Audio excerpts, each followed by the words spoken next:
Whoops. Need my coffee. We're gonna go outside here.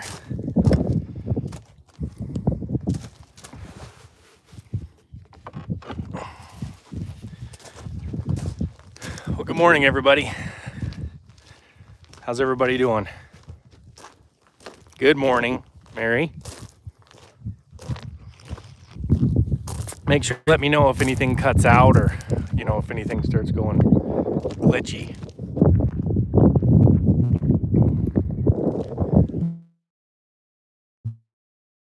Good morning from Wisconsin. All right. Good. I'm doing good. I actually have my vest on this morning. So it's June 19th. And you can see, I don't know if you can see, but the mountain back there has snow on it again this morning.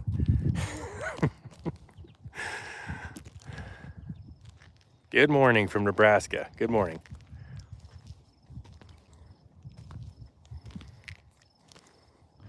I just wanted to hop on here this morning. I had some time and I thought I'd talk to you guys and just see where everybody's at, let you know what's going on with me, and make sure there wasn't any major questions or anything that I'm missing. I haven't been on a live for quite a while, so.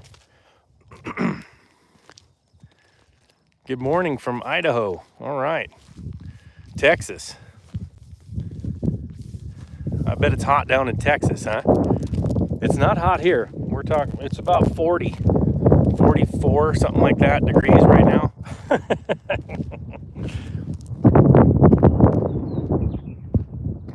Georgia. All right.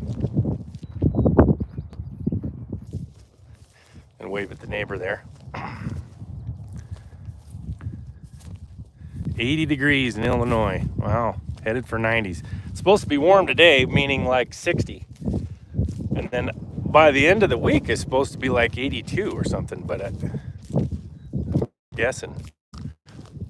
I'm not sure. It's pretty chilly this morning, so hard to imagine, but I'm sure it can happen.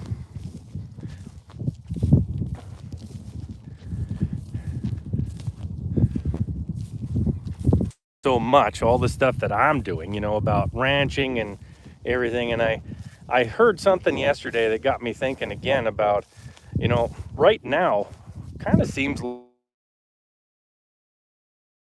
aren't they? I mean, as far as financially, there's a lot of stuff that feels tighter. Every time I turn around, there's another bill to pay. And a lot of that has to do with the lifestyle we choose to live, I suppose. But there's a lot of it that just is, the cost of everything is going up. And I don't think a lot of what people make is going up at all. In fact, I think it's staying about the same.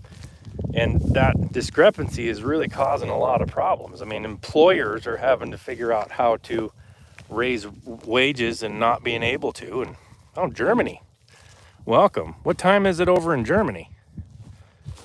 I'm gonna sit on my chair here.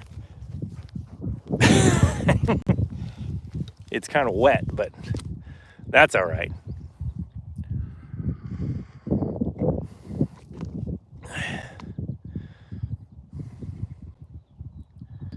On a hot day in Illinois, huh? 94. Ooh, man, that's a lot for right now. It's almost 4:30 over there in Germany, huh? Well, it's 8:28 in the morning here, so just having my coffee, enjoying the birds. I don't know if you can hear them, but no, they all shut up as soon as I went on silent there. Thanks. So the hat thing, I got this hat a while ago, but if I think it's gonna rain or if I'm doing something in a corral or something, I'll wear my old hat. But I was just watching the video I did with the I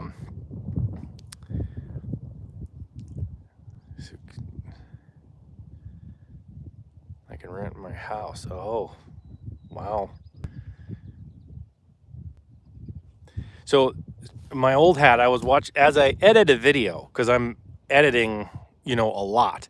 When you're editing video, you're watching it several times over. And I was interviewing that Navy SEAL here in Montana on the Little Belt Cattle Company, and I was watching that hat over and over, my old hat. I'm going, I think it's time to retire that thing. That is, it does not look good in the video.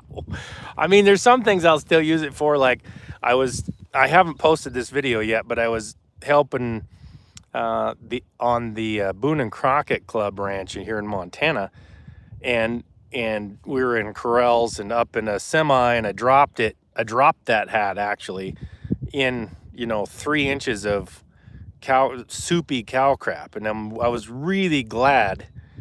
I was really glad I wasn't wearing this hat that day. So things like that I'll still use it for. And I used it. I went fishing with my son the other day and fly fishing, and I'm going to post that video hopefully this weekend. But it was going to rain, so I wore my old hat, and on those days, and it got soaking wet. So on those days, you kind of want to wear something that's not. This vest is from Murdoch's. I threw it on this morning because I put on this shirt. I got to do some work today that's kind of dirty, and I thought I'll just put on a work shirt. And then I walked outside and was like, nope, that is way too cold. So I put on a vest. Miles City.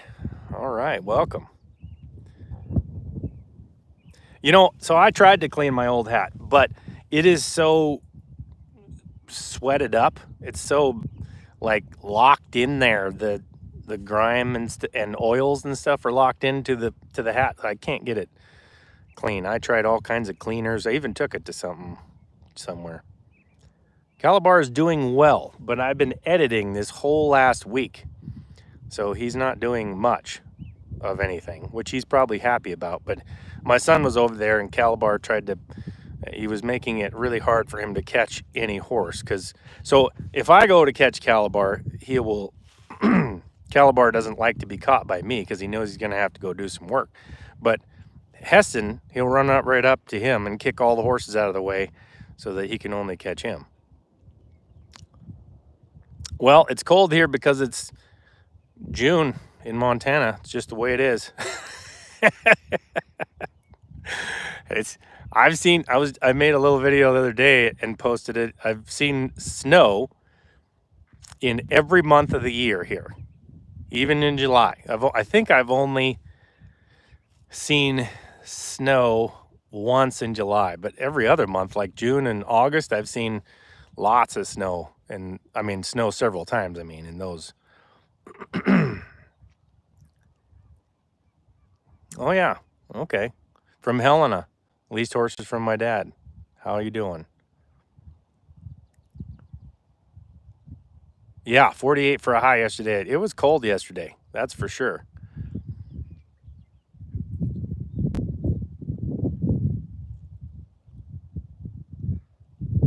Yep. So like I was saying, somebody was just posted they were on a fixed income and they had to move into an RV and rent out their house. I think a lot of young people right now I think about my kids who are college age, and I'm thinking, how are they going to do this? Because I guess it's similar to the 80s. The 80s had really, really high interest rates. But it's like, other than living at home, where are they going to find a place to live?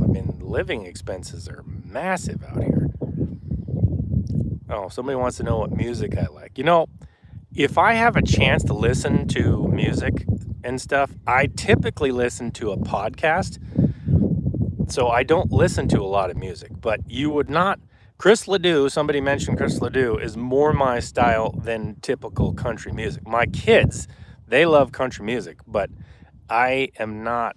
It's not what I typically listen to. So I can't really think of what I listen to because I don't listen to a lot of music. Honestly, I listen to audiobooks and podcasts.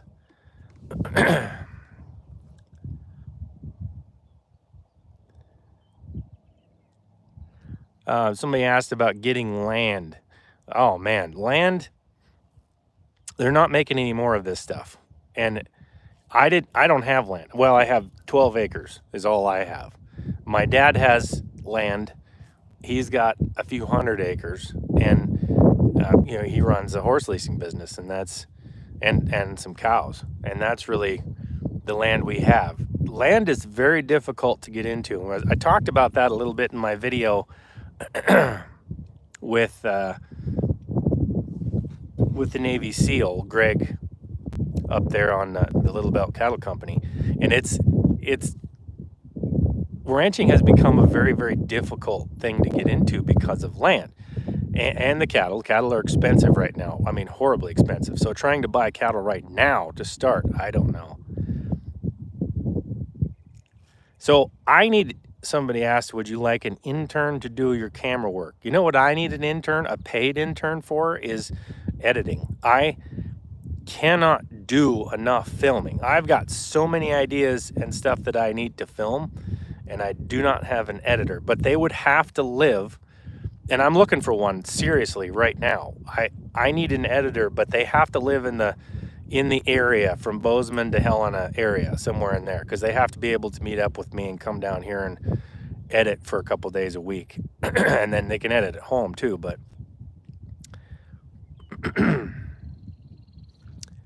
English, definitely.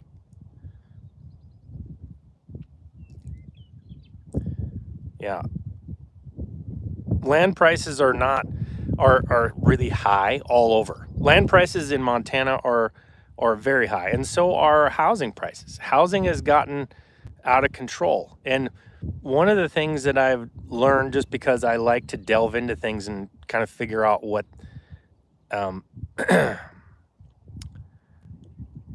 I kind of think I try to delve into and understand a problem rather than just look at it at face value. And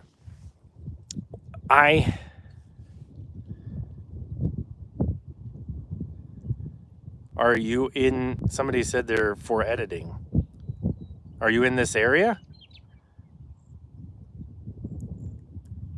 If you are, make sure you go over to like Instagram and message me on Instagram for sure. Now I forgot what I was talking about. Sorry. Alex Rain bird music.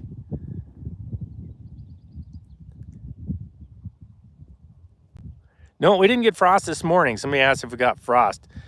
It was really close to freezing yesterday, but we're fairly low in elevation. We're probably 3,800 feet. So we can, I mean, the mountains around me are 8,000 feet, which isn't that high compared to like Colorado. Colorado is like fishing cooks, huh? Look at that.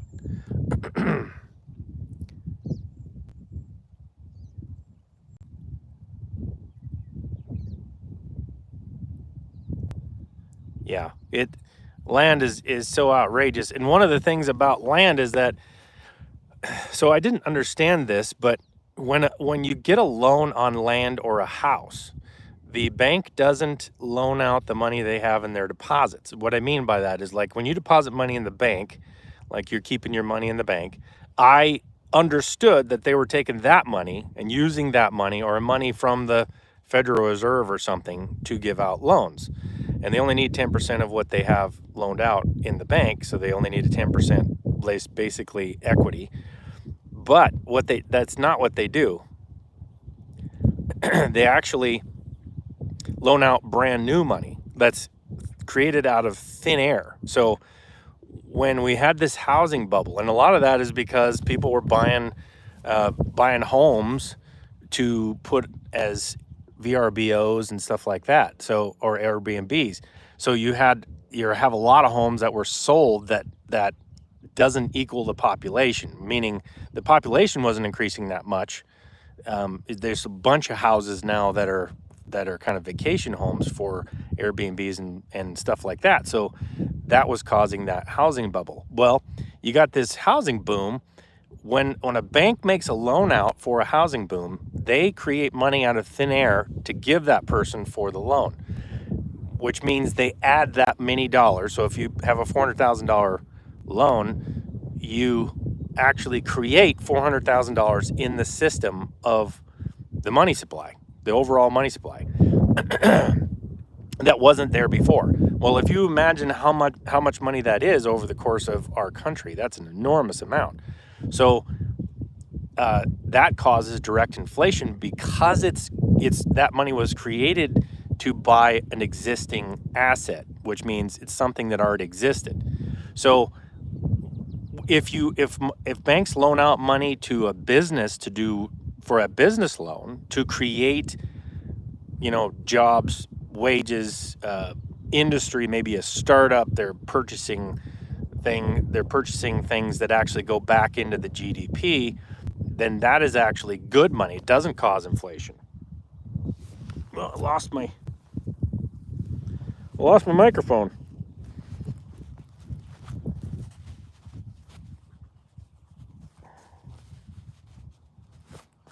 There. Can you guys hear me? Whoop. So anyway, I just thought that was interesting, causing more and more inflation because of the housing issue on top of what we already had, and that can get complicated. So now we have a problem where, our money is inflating, but it's not doing anything. It's just changing hands, and it's causing everything else to become more expensive. I can't believe, and I'm sure you can't either, how high like the fast food used to beat out other food or food from home. It's like, oh, we can stop by McDonald's because it's so cheap, but it's not anymore. Hey, Heston. My son jumped on here. He said, hey, Dad. Cattle prices are high right now all over. Cattle prices are high. And what I mean by that is cattle prices that are paid to the rancher. So the cow-calf operation. So people that raise calves and sell them at 6 to 8 months old, those are called cow-calf operations. Oh, can you hear me? Can you guys hear me? I want to make sure I didn't turn something off here. No, I'm not off. Okay, good. Good, just want to make sure. So in the cattle industry, when you're doing a cow-calf operation, you're selling those calves at 6 to 8 months old. And right now, that is where the prices are super high. And a lot of that comes from, and the problem is I don't think it's going to stay there. And we might think, honestly, after what I've done, and I know I'm being confusing here, I'm jumping all over the place. I apologize. My thought process is not clear on this, but I'm just going to tell you what I think, just plainly. So when I went down to Kansas, I found out that the 4 big packing companies that control 85% of where all your meat comes from, they will allow the price to get higher for calves sometimes, and feeder cattle and cows, because it puts all the newcomers to the business out of business. And how it does this is like the last 2 years in COVID, those same packers made record profits of billions. So they made billions of dollars instead of what they normally make, which is hundreds and hundreds of millions. Last year they showed, 2023, they showed a loss, even though they paid themselves, I looked it up, they paid themselves an unbelievable amount, millions and millions of dollars in bonuses to their top people. They still posted a loss, and because they made so much money the year before, they need to show a loss.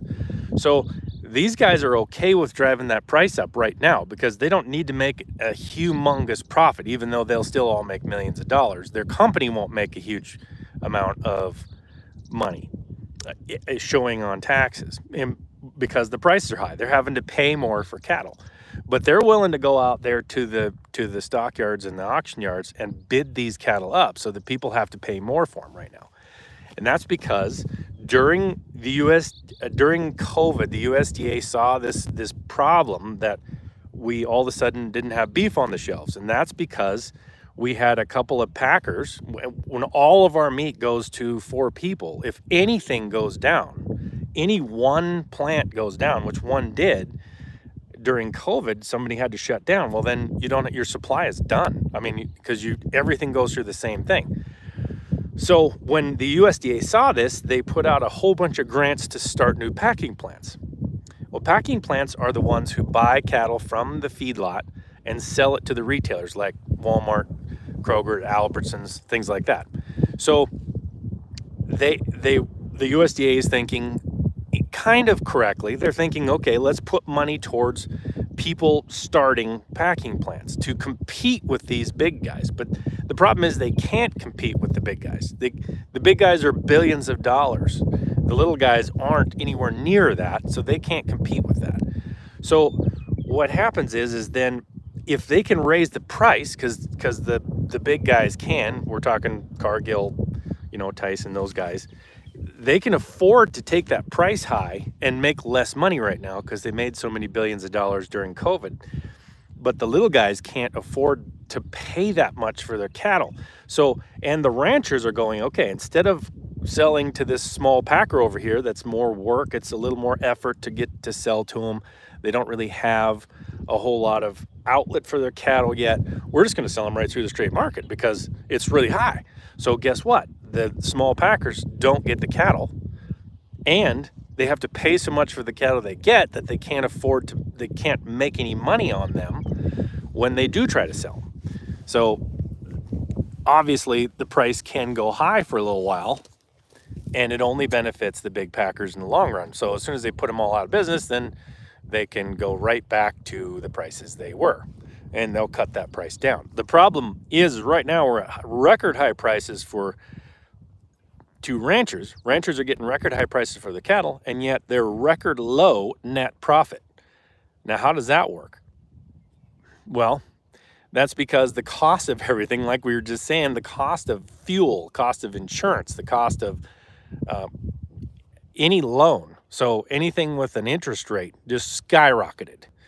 So the cost of labor went up. Everything has gone up so much. Like if you're a rancher or farmer using fertilizer, that's tripled. So it's made it much more difficult for them to make a profit, and they're all going, yay. I've talked to several of them, and they're so excited that the cattle market's up for right now. But I said, well, what about the expenses? And when they actually figure it out, it's like almost breaking even again, which is why they're making record low net profits. The real scary thing is when that price goes back down. If cattle go back down, the cost of everything is not going to go down. So if that happens, then we're in super bad trouble. We're losing tens of thousands of ranchers right now as it is. So I can't imagine what's going to happen if that goes down again. It would be really bad. So, and that's the thing is right now there's a movement going on of ranchers and farmers selling their meat directly to customers. That was the way, because prices were so low. They were getting such low prices from the meat packers that they needed to try to do something. So a lot of ranchers were starting to figure out how to sell their own meat, or their meat directly to customers. But that's a very difficult game. It's not something ranchers are used to. So a lot of new ranchers were doing it very successfully. But then when you raise the price of cattle again, then what happens? All these ranchers, instead of trying to sell it directly, it's more economical to them. They don't have to mess with anything. All they have to do is sell them through the ring, and they get a higher price. So a lot of these smaller, direct to customer things are just going to go out the window. Hey, from Ukraine. So I have a couple of videos coming up, guys, but I don't know what the interest level is for them. So I'm talking about how cattle can actually save the earth. Now, when I talk about that, this gets a little tricky because people are upset because cattle are on public ground. And so public ground is like BLM, Forest Service ground, and these are leases that ranchers have that they pay the government to put their cattle on there. Now, it comes with like a ton of stipulations, so they have to do those. But see, and I just don't know if people understand enough to even care if if the cattle, about that subject. It's interesting because what I have to do on YouTube is I not only have to tell a story that I believe in, but also something that people are interested in hearing about. Because if they're not interested in hearing about it, you can't actually get any views. If you can't get clicks on your videos, and people are sometimes upset with YouTube, but what it is like, if I look at my click-through rate is not dictated by YouTube. Click-through rate is like, if they show it to this many people, 4 to 10% will click on it. Okay, well, that means that it's not YouTube doing that. It's how many people actually click on it means that if it's an interesting subject, or if I have put an interesting enough title, then they'll click on it. So when I'm talking about like ranchers putting cattle on public land, and if that's a good thing or a bad thing, I don't know that people really care. I mean, it's like the wild horse issue. I found out there's a few groups, in my opinion anyway, there's a few groups that really get upset about wild horses, and they're really, fans of wild horses. But it's not a very big group. Most people don't care too much about wild horses. I mean, they like to see them or something, but they really don't have any like, wow,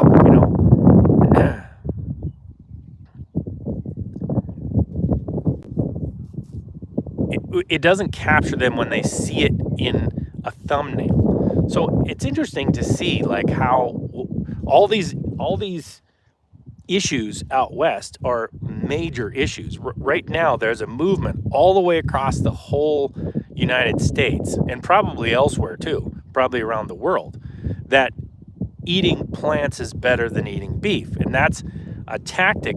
Part of that issue is trying to get cattle off of public land. So when I think that's a massive issue, because if we get cattle off of public land, that land suffers incredibly. It does not do well.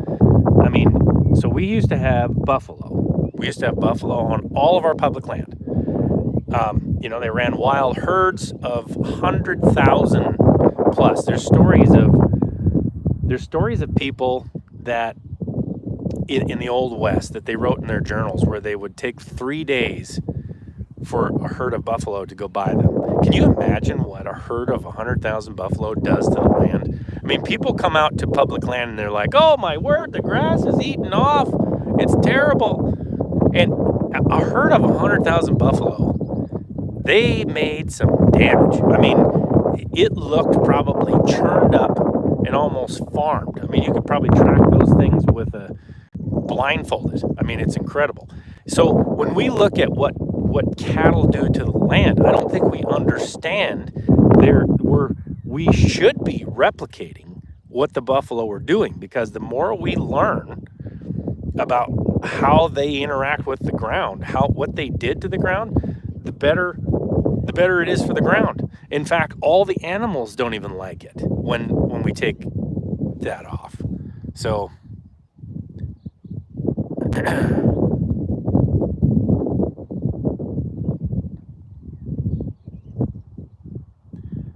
yeah, a lot of people don't understand. I think somebody said it's not that people don't care, but it's about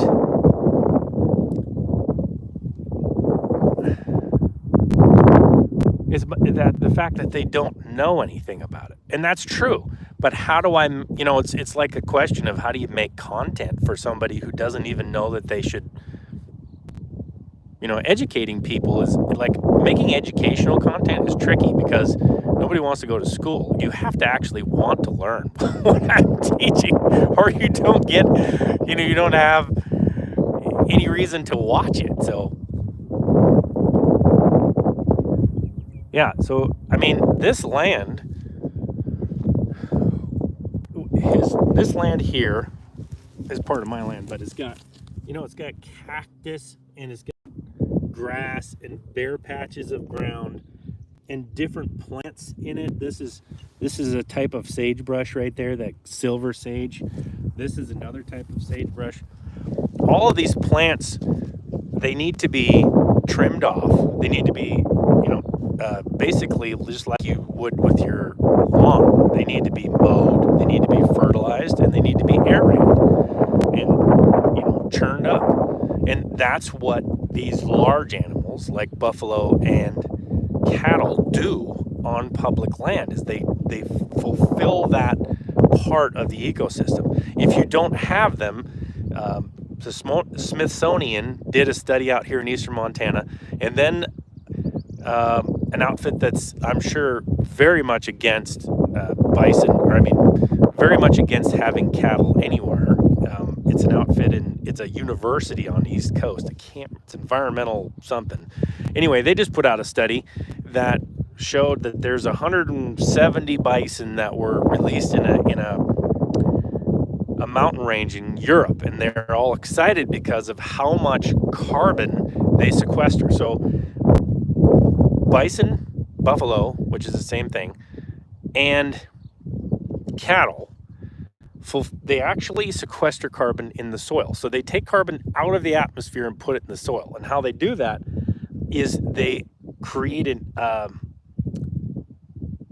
don't know what you'd call it. I guess I don't know the scientific term, but they create a condition in the soil where it absorbs carbon and doesn't release it anymore. The more stagnant the ground is, the more dead grass falls on it, and it just sits there and creates a carbon mat on the top, and then it can't absorb moisture. You actually cause desertification if you don't have one of the two large animals, which is buffalo or cattle. They can be they're almost identical internally. So I mean, they don't act quite the same. You have to move cattle around differently to actually get them to do what that does. But they say these 170 bison or buffalo, I like to call them buffalo for some reason, but these 170 buffalo in Europe sequestered enough carbon every year that it would take the carbon out of the air that was produced by 2 million cars in the US. That's an enormous amount, but where's the study that says that cattle do that same thing? Because that is the question, right? If buffalo can do it, then why aren't we saying, yes, we should put cattle on the land? Now, why do we put cattle instead of buffalo? Well, right here, we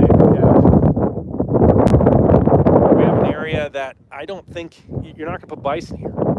Buffalo would just go right out through the river and end up in town, or over that hill. There's just not a fence that would hold them. It's not set up for that. Now, there's very certain areas that you can do that, but in mountainous areas, especially like the elk tear the fences down all the time, you're not going to keep buffalo there. You're just not. They're going to disappear. So, I mean, cattle are the answer, and cattle are an amazing source of protein that we can eat. And buffalo are too, but it's like they're wilder, they're harder to handle, they're just not available. We're not able to put them everywhere.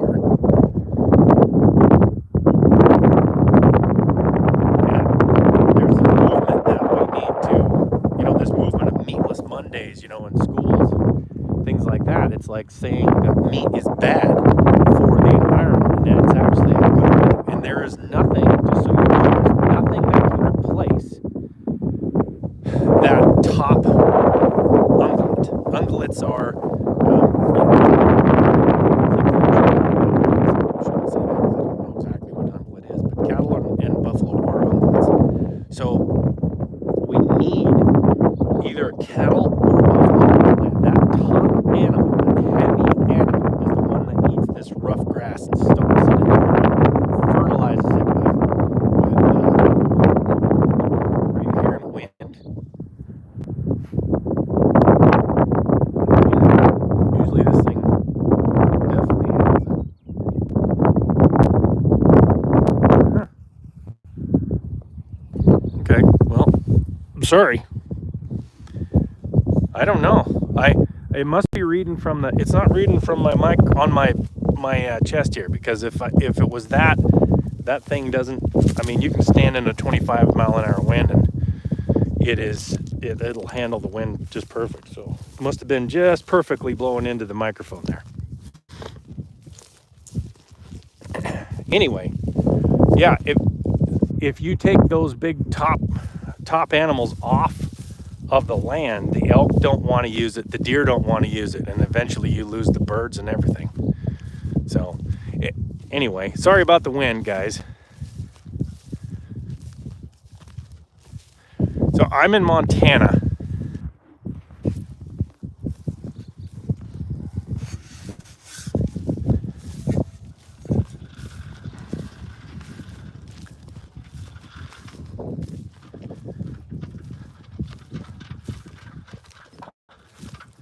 So yeah, you know, there is a debate, like, since there's this movement, I don't know why it's against cattle. I think they're trying to, there's a lot of sentiment because of that we need to hurt the rural America, and that's why they want to take cattle away. And when you take cattle away, one of the things you do is you employ farming. It's like, how are you going to farm this? Yeah. If farming is the answer, how are you going to farm this? Number one, as soon as you plow ground, any ground, you release all the carbon out of that soil immediately. So it's gone. And every time you plow it, you release all the carbon that you stored. You have to, when you're raising crops, you have to use fertilizer. Well, where's the fertilizer come from? It comes from mining now. So we have to use fertilizer that goes into that ground, which is usually now based on ammonium sulfate, which is, it kills the microbes in the soil, which is terrible for the soil.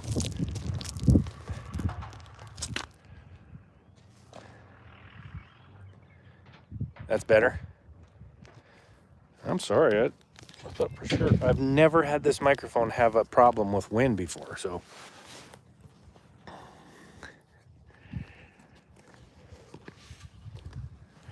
All right, guys. Well, I gotta go grab some stuff, run some errands. So I'm gonna let you go.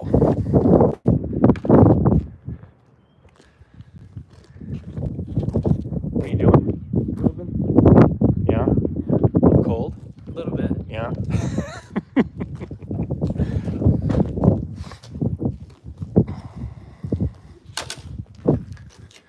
All right, I'll see you guys later. Have a great day, and I hope to see you very soon.